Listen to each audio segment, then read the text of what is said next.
I'm Bobby Peer with TAPinto Berkeley Heights, and I'm here with Mayor Angie Devanney and for our weekly catch-up.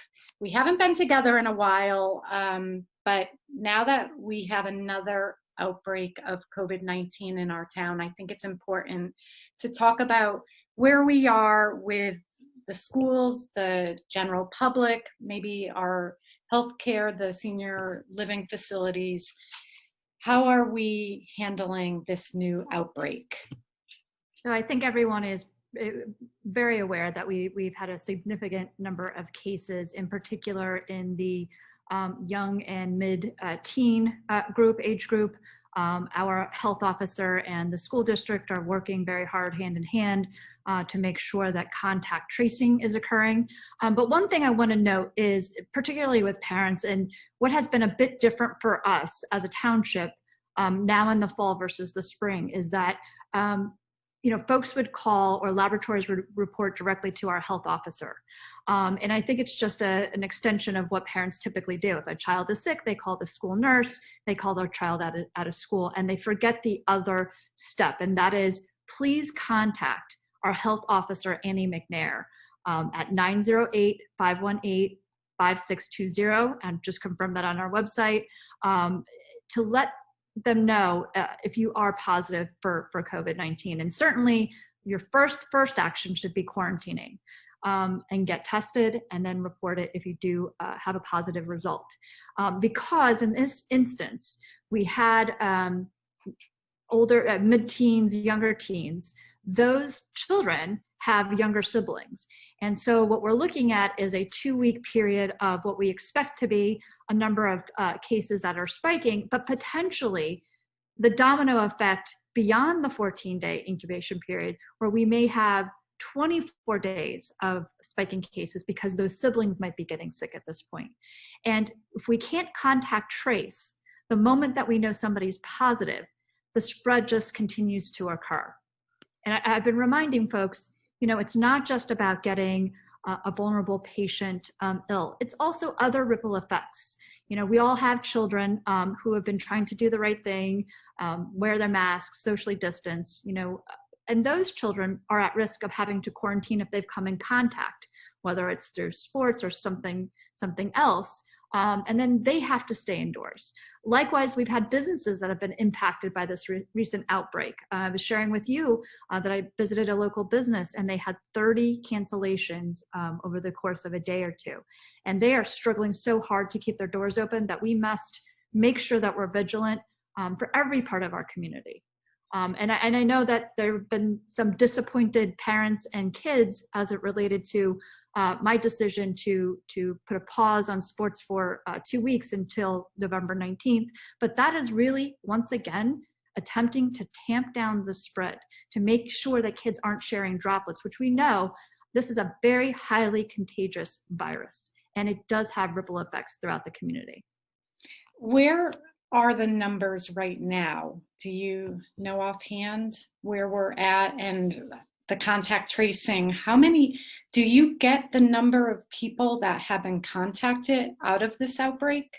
I don't get the number of folks that are contacted. It's a significant number. And I know that the school district also, they're not doing contact tracing in the professional sense, but they're doing outreach to help our health officer do tracing, but it's not directly tracing. What I do know is, I believe as of today, which is November 11th, Veterans Day, we had 10 additional cases. And the demographics are starting to be a bit all over the place. They don't seem to skew the older, like we did with the LTCs in the spring, 70s and 80s. It appears that, again, we have young to mid-teens. We have a few younger, much younger children. And then 30s and 40s, upwards of maybe 50s. So again, trending, it looks like it's a community type of spread rate. Yeah, so when the numbers come in, you see 30s or 40s, the teens, the younger kids. Are these families or are they individuals? How do the numbers come in to you as they're getting reported?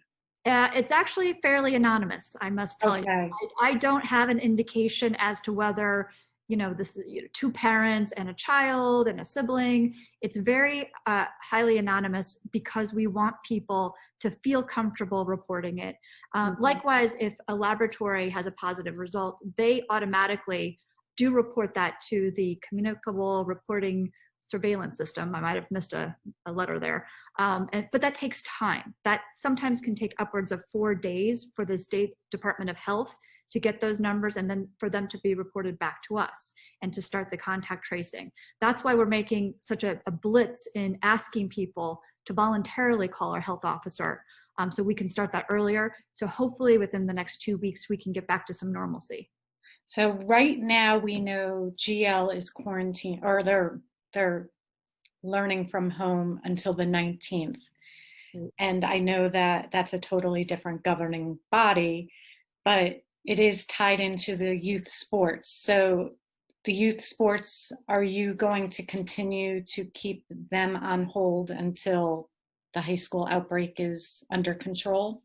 So it's something that, and that's a really great question. It's something that I'm hoping that by the 19th, we have a better handle on our numbers and they begin to dissipate.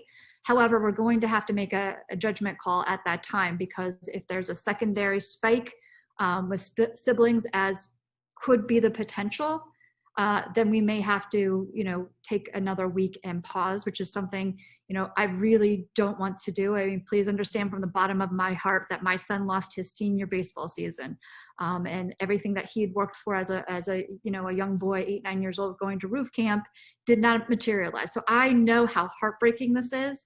My daughter didn't get to dance her solo this year or be able to be involved in competitive dance as a result.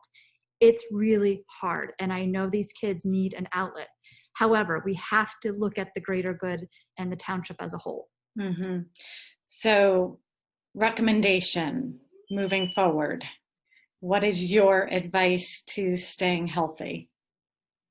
So we all say mask up, hand sanitizers, 6 feet of social distance, but I think we really need to take it another step farther.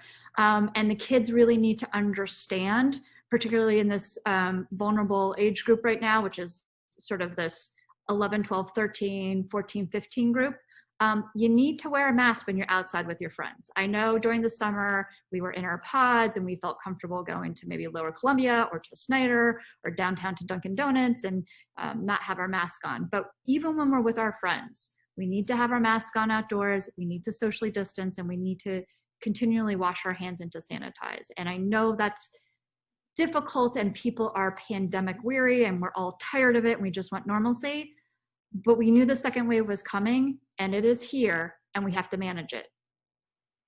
Well, thank you so much for this update and for this advice. So please mask up when you're outside and definitely when you go inside businesses. And let's pray that we can get through this. Absolutely. Thank you, Bobby. Thank you.